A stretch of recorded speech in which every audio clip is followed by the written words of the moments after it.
ready to have sex? Are you already having sex? Are you sure you're truly ready for that? Abstinence is the only guarantee to avoid teen pregnancy and STDs. Many teens find that abstinence offers other social, emotional, and health benefits. Teen abstinence consists of not engaging in sexual intercourse or sex play beyond hugging and light kissing. Over 50% of teens choose to be abstinent. 73% of teens say that they think it is embarrassing for a teen to be a virgin.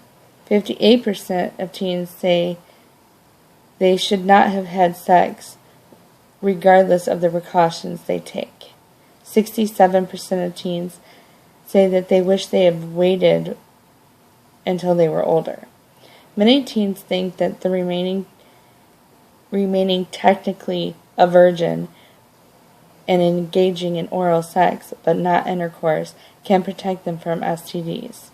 Oral sex can transmit sexual transmitted diseases. Some reasons that you might choose to be abstinent was you need to wait until you feel an emotional and physical aspect with a person. Waiting until you find the right person. Avoid STDs. Not feeling ready for the responsibility of being a parent. Losing a sexual partner due to a breakup or a death, or wanting to wait to have sex again. Wanting to have fun without the pressures and concerns of sexual involvement. Pursuing other interests such as sports and academics. Moral or religious beliefs that teen abstinence is the best choice. Good communication from parents that encourage teens to be abstinent. Remember, it is never too late to wait, even if you're not a virgin. Teens find that some benefits of abstinence may include avoiding the unplanned pregnancies, not getting a bad reputation, avoiding some emotional consequences of teen sex, especially if the relationship doesn't work out, including hurt feelings, lonely, angry, or depressed.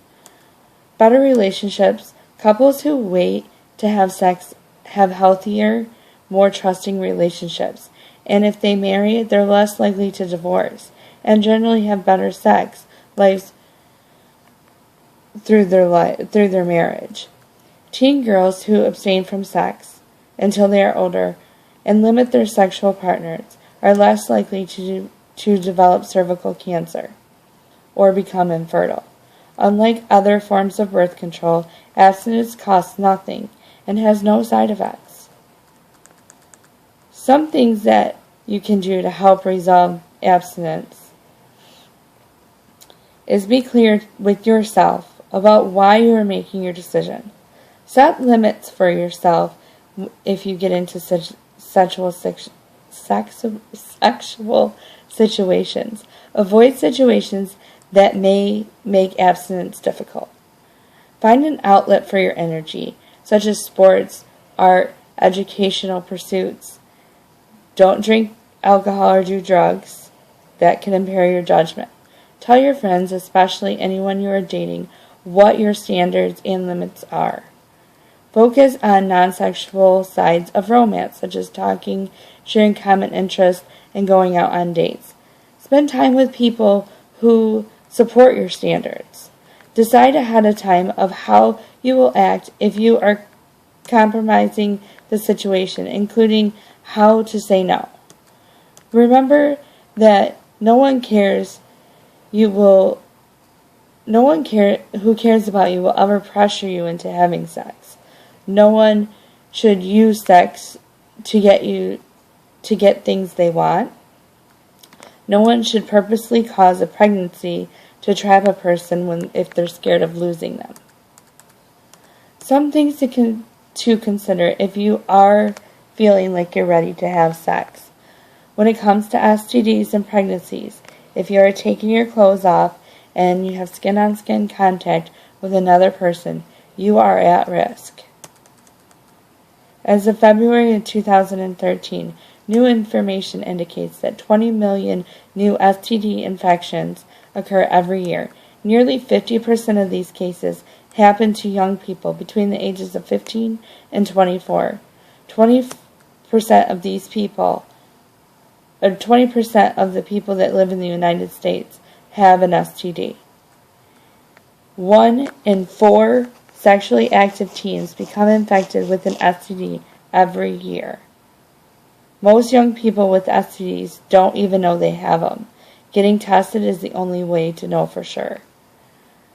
Left untreated, some STDs can cause infertility and increase your chances of getting cancer.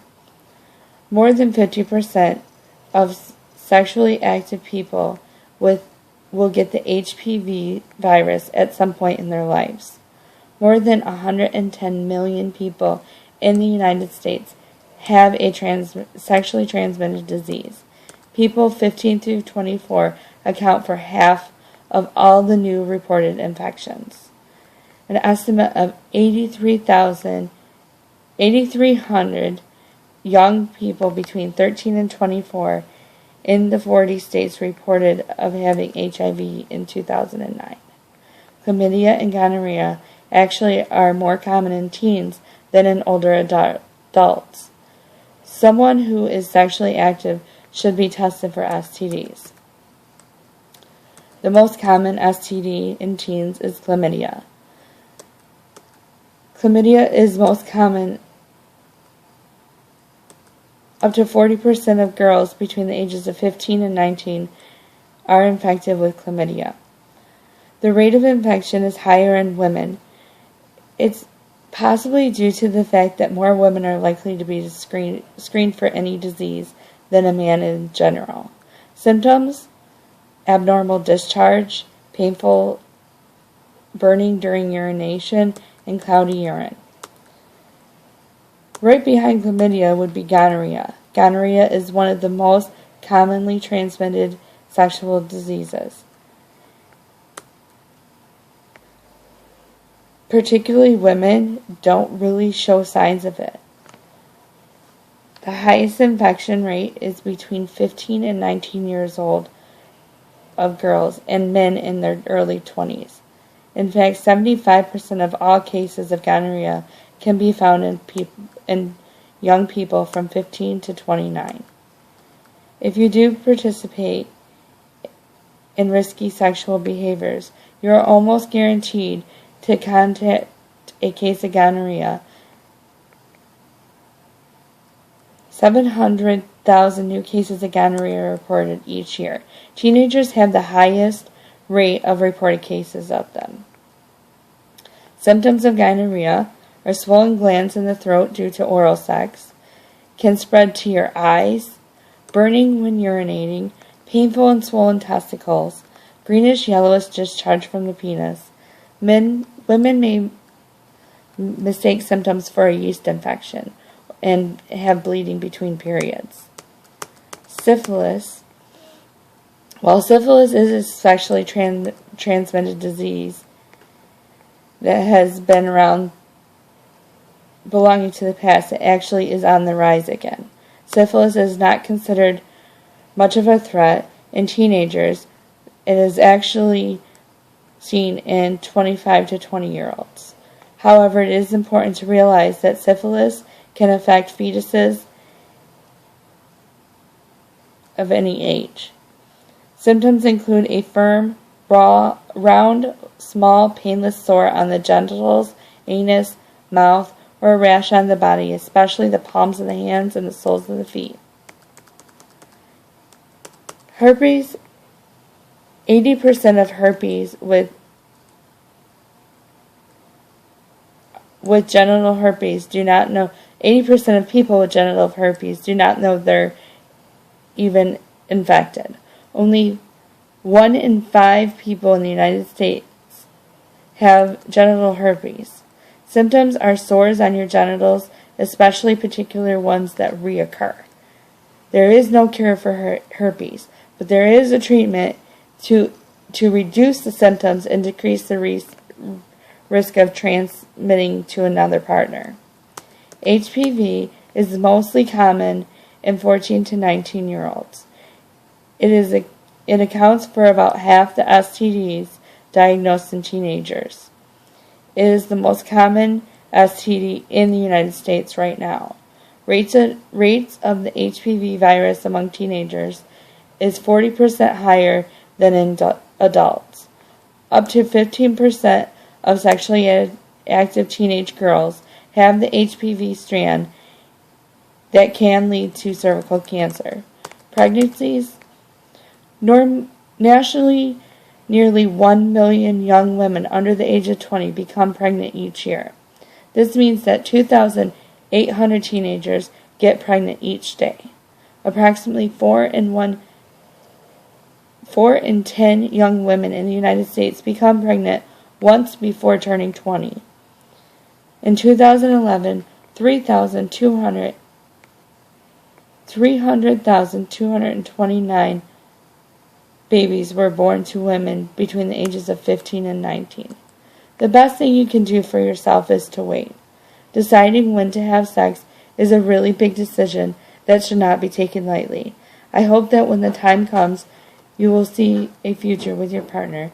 And if you find yourself in any sexual situation, please use a condom. A condom can prove really effective if used properly. Read all instructions carefully.